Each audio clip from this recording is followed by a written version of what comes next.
الحمد لله رب العالمين الرحمن الرحيم مالك يوم الدين الصلاة والسلام على من لا نبي بعده وأشهد أن لا إله إلا الله وحده لا شريك له وأشهد أن محمدا عبده ورسوله أما بعد. قال الله تعالى في كلامه المجيد الفرقان الحميد: فأعوذ بالله السميع العليم من الشيطان الرجيم من همزه ونفخه ونفثه. ولكن الله حبب إليكم الإيمان وزينه في قلوبكم.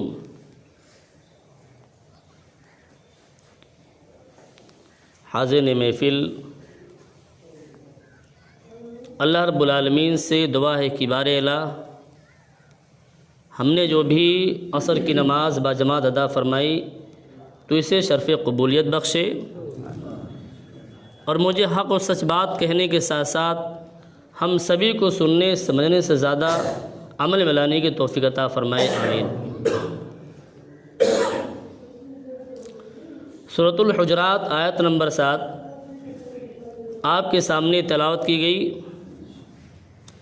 جس کا مفہوم یہ ہے کہ لیکن اللہ رب العالمین نے تمہارے ایمان کو تمہارے لیے محبوب بنا دیا ہے، اور تمہارے ایمان کو تمہارے دلوں میں زینت دے رکھی ہے، مزین کر دیا ہے۔ جس طریقے سے انگوٹھی میں نگینہ پرو دیا جاتا ہے، جوڑ دیا جاتا ہے، اللہ رب العالمین نے ایسے ہی صحابہ کرام کے ایمان کو ان کے دلوں کے اندر زینت دے رکھی ہے۔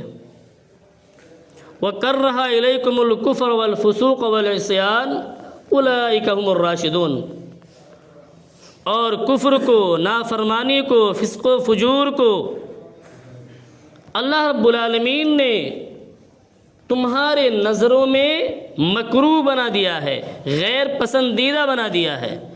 اولئک هم الراشدون، اور یہی لوگ راہ یافتہ ہیں، سیدھے راستے پر یہی لوگ ہیں۔ اس آیت کریمہ کے روشنی میں ہم جانیں گے کہ اللہ رب العالمین نے جس طریقے سے صحابہ کرام کو قیامت تک آنے والی نسل انسانی کے لیے آئیڈیل نمونہ قرار دیا ہے، مثالی قرار دیا ہے، ایسے ہی اللہ رب العالمین نے نبی کریم صلی اللہ تعالیٰ علیہ وسلم کے حدیث کے ذریعہ سے اور خود قرآن کریم کے کئی آیتوں سے اس بات کی ہمیں تلقین کی ہے اور وصیت و نصیحت کی ہے کہ صحابیات رضی اللہ تعالیٰ عنہن بھی ہم تمام مردوں کے ساتھ ساتھ عورتوں کے لیے آئیڈل و نمونہ ہے۔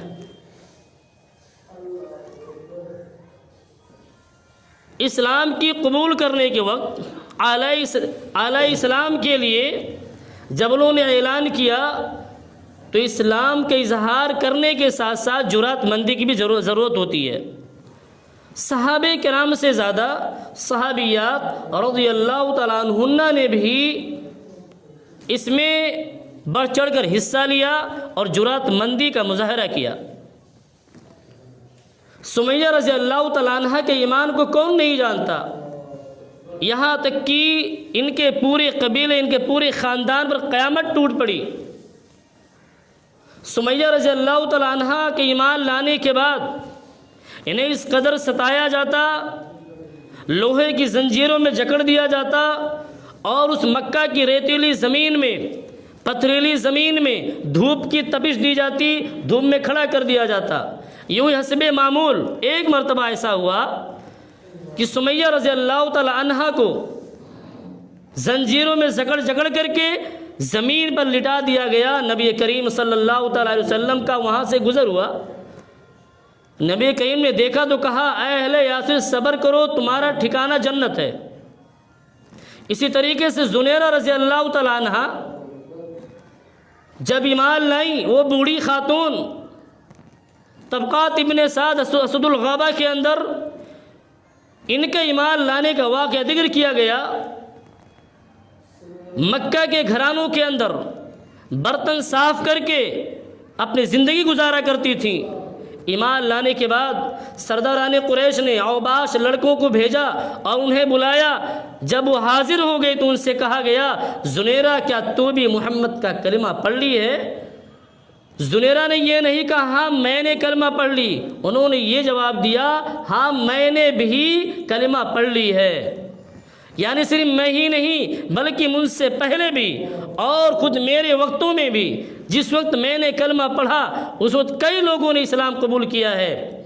اس کے بعد انہیں خوب مارا پیٹا گیا، جب بے ہوش ہو جاتی پانی پلایا جاتا، ہوش میں آتی پھر سزا دیا جاتا، یہاں تک کہ ابو جہل بدماش نے لوہے کے 2 سلاخوں کو آگ میں گرم کیا، گرم کرنے کے بعد زنیرہ رضی اللہ تعالی عنہا کے دونوں آنکھوں کو پگھلا دیا۔ ابو جہل تانا دے کر کہتا ہے، تنزیہ طور پر کہتا ہے اللہ رب العالمین پر طنز کستے ہوئے کہ دیکھ تو کہتی تھی کہ میرے لات و عزا تیرا کچھ نہیں کر سکتے، تیرے آنکھ کی بینائی چھین لی۔ زنیرہ رضی اللہ تعالی عنہا نے اس کے اس جملے کو سنا تو کیا جواب دیا؟ بے نور نگاہوں کو آسمان کی طرف کیا اور کہا الا لا تضر اللات والعزی، خبردار لات و عزی میرا کچھ بھی نہیں بگاڑ سکتے، ما ذهب بصری الا اللہ، میری آنکھ کی بینائی تو اللہ رب العالمین نے چھینی ہے، اللہ رب العالمین کی اجازت سے میری آنکھ کی روشنی گئی ہے۔ اب یہاں سوال ہو سکتا ہے کہ صحابیات رضی اللہ تعالیٰ عنہ ہیں، ان سے ہمیں سبق کس طرح لینا چاہیے؟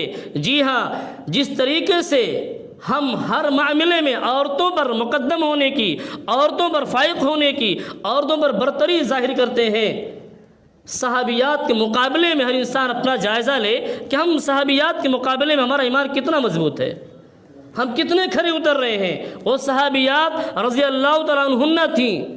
آج ہم اپنے گھروں کا جائزہ لیں، اپنے بہن بیٹیوں، اپنے بیویوں، اپنے خاندان کی اصلاح کریں، ان کے ایمان کی مضبوطی کے لیے فکر کریں، اعمال صالحہ کی فکر کریں۔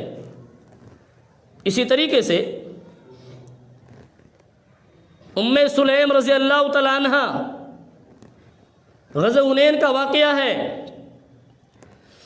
سنن ابی داؤد کتاب الجہاد میں ان کا واقعہ مشہور ہے۔ خنجر لے کے کھڑی تھیں، ابو طلحہ رضی اللہ تعالی عنہ کا گزر ہوا، انہوں نے کہا ام سلیم یہ تمہارے ہاتھ میں میں کیا دیکھ رہا ہوں، کس نیت سے یہاں کھڑی ہو؟ ام سلیم رضی اللہ تعالی عنہ نے کہا یہ خنجر ہے، میں اس کافر کے طاق میں ہوں، منتظر ہوں، کوئی کافر میرے سامنے آئے اور میں وہیں اس کو ڈھیر کر دوں۔ اسی طریقے سے غزوہ خندق کا واقعہ ہے، صفیہ رضی اللہ تعالیٰ عنہ، اللہ کے نبی صلی اللہ علیہ وسلم نے عورتوں کے قلعہ کے اندر محفوظ کر دیا اور حسان بن ثابت رضی اللہ تعالیٰ عنہ کو ذمہ داری دے دی ان کی حفاظت کرنا، نگرانی کرنا، دیکھ بھال کرنا۔ صفیہ رضی اللہ تعالیٰ عنہ دیکھتی ہیں ایک یہودی قلعے کے ارد گرد چکر کاٹ رہا ہے، صفیہ نے بھانپ لیا آج ہم ہماری لڑکیاں، ہماری بہن بیٹیاں ہم فخر کرتے ہیں میری بیٹی BA کر رہی ہے، میری بیٹی انجینئرنگ کر رہی ہے، میری بیٹی بہت ہی تعلیم یافتہ ہے، بہت ہوشیار ہے، لیکن کہاں ایمان کا سودا ہو رہا ہے، کہاں اپنے عصمت کو گنوا رہی ہے، کہاں خاندان مذہب اسلام اور مسلمانوں کی بدنامی کا ذریعہ بن رہی ہے۔ ان کا اولاد کو اور ان کے خاندان کو، ان کے گھر والوں کو کچھ بھی فکر نہیں، لیکن وہ صفیہ رضی اللہ عنہا بھانپ لی، کہہ رہی ہے یہ جاسوس لگ رہا ہے، حسان جائیے اور اسے قتل کیجئے۔ حسان بن ثابت رضی اللہ تعالیٰ عنہ کیا جواب دیتے ہیں؟ کہتے ہیں صفیہ کیا تجھے معلوم نہیں میں اس لائق نہیں ہوں، میری ذمہ داری صرف یہ ہے کہ میں عورتوں کی حفاظت کروں، عورتوں کی نگرانی کروں۔ صفیہ مجبور ہو کر کے قلعے سے نیچے اترتی ہیں، ایک دیوار سے میخ کو اکھاڑتی ہے اور جادو اس یہودی کے پاس اس کے پیٹ میں اس قدر گھونپتی ہے، زور سے مارتی ہے، وہی ٹھنڈا ہو جاتا ہے۔ آخر یہ جرات، یہ بہادری، یہ صلاحیت کہاں سے پیدا ہوئی؟ جس طریقے سے صحابہ کرام نبی کریم صلی اللہ تعالیٰ علیہ وسلم کے تربیت یافتہ تھے، وہ صحابیات رضی اللہ تعالیٰ عنہن بھی نبی کریم صلی اللہ تعالیٰ علیہ وسلم کی تربیت یافتہ تھیں۔ آخر ان کے بھی کوئی ماں بہن بیٹیاں ہوں گی، ان کے بھی کوئی ماں باپ ہوں گے، وہ بھی کسی کی بیٹیاں ہوں گی، کسی کی بہو ہوں گی، کسی کی ماں ہوں گی۔ ہماری بہن بیٹیاں ہیں، کیا ہماری بیٹیاں، ہماری بہن بیٹیاں، ہماری مائیں کیا اس قدر ہے؟ پوری تاریخ اسلام کا آپ مشاہدہ کریں، تاریخ اٹھا کر دیکھیں، علماء سے رجوع کریں، کسی بھی صحابی کا یہ واقعہ نہیں ملتا کسی دیوار سے کسی چیز کو کھینچ کے نکالے ہوں اور دشمن پر وار کیے ہوں۔ یہ صحابیات ہیں۔ صفیہ رضی اللہ تعالیٰ عنہ ایسی صحابیاں ہیں کہ قلعے سے میخ کو اکھاڑتی ہیں، اللہ نے کیا صلاحیت دے رکھی تھی۔ حاضرین محفل، آج ہمیں بھی اپنے اولاد کو باصلاحیت بنائیے، ان کے ایمان کی فکر کریں، ان کو جرأت مند بنائیں، بہادر بنائیں، دلیر بنائیں اور اسلامی تعلیم دیں۔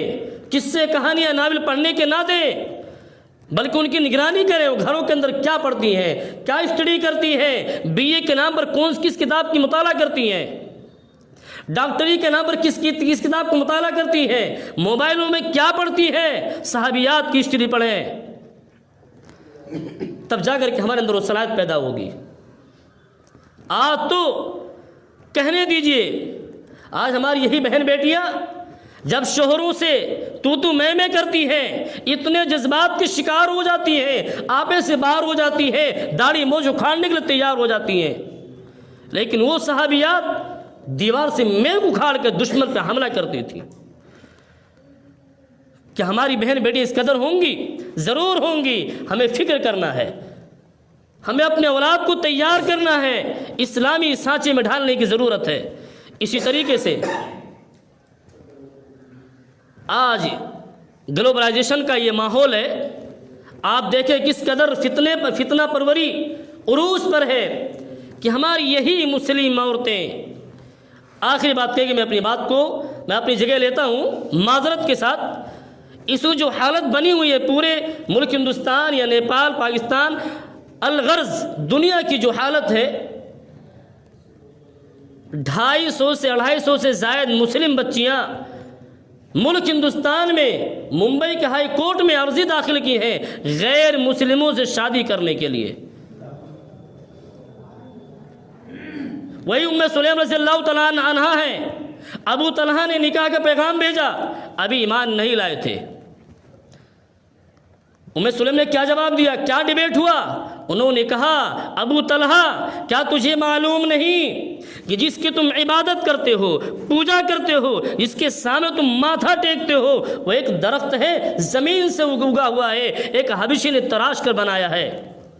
ابو طلحہ نے کہا، جی ہاں مجھے بالکل معلوم ہے، حقیقی معلوم ہے، میں اس سے واقف ہوں۔ ام سلیم نے منہ توڑ جواب دیا، تجھے شرم نہیں آتی؟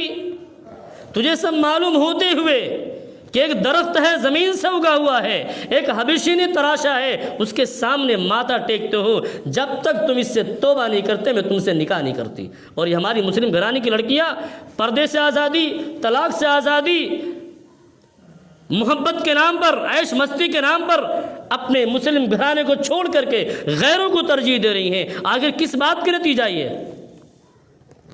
ہم نے انہیں کون سا درس دیا ہے؟ یہی ہماری وہ بچیاں جو ڈاکٹر بنتی ہیں، ہماری وہی بچیاں جو انجینئرنگ کرتی ہیں، ہماری وہ بچیاں جو عصری تعلیم حاصل کرتی ہیں، 80% بچیاں اسی میں سے ہیں۔ 250 سے زائد بچیاں ہیں جن کا رپورٹ موبائل میں موجود ہے۔ اس کے علاوہ ابن جانے کتنے ایسے بچیاں ہیں جو غیروں سے شادی کر چکی ہیں، عشق و معشقہ کر رہی ہیں محبت کے نام پر۔ میں کہتا ہوں لفظ محبت کی بے عزتی ہے، کیونکہ محبت کے اندر دائرہ ہوتا ہے، عشق میں کوئی دائرہ نہیں ہوتا، اسی لیے مذہب سے پھلانگ جاتی ہیں۔ خیر، آج کے درس میں بتانا مقصود یہ ہے کہ جس طریقے سے صحابہ کرام ہم مردوں کے لیے آئیڈیل ہیں، نمونہ ہیں، اسوہ ہیں، ان کے نقش قدم پر چل کر کے ہی ہماری کامیابی ہو سکتی ہے، ایسے صحابیات رضی اللہ تعالیٰ عنہن ہماری بہن بیٹیوں کے لیے، ہماری ماؤں کے لیے، ہمارے گھرانے والوں کے لیے آئیڈیل ہیں، نمونہ ہیں، اسوہ ہیں، انہیں کے نقش قدم پر چل کر کے ہماری بہن بیٹیوں کی کامیابی انشاءاللہ ہو سکتی ہے۔ اللہ تعالیٰ سے دعا ہے کہ بارے اللہ ہماری ایمان کو مضبوط کر دے، ہمارے عقیدے کی اصلاح فرمائے، ہمارے صفوں میں اتحاد کی فضا قائم فرمائے۔ اللہ رب العالمین سے دعا ہے کہ بارے اللہ ہمیں امن پسند بنائے۔ آمین ثم آمین تقبل رب العالمین۔ اقول قولی ھذا استغفر اللہ لی ولکم ولسائر المسلمین فاستغفر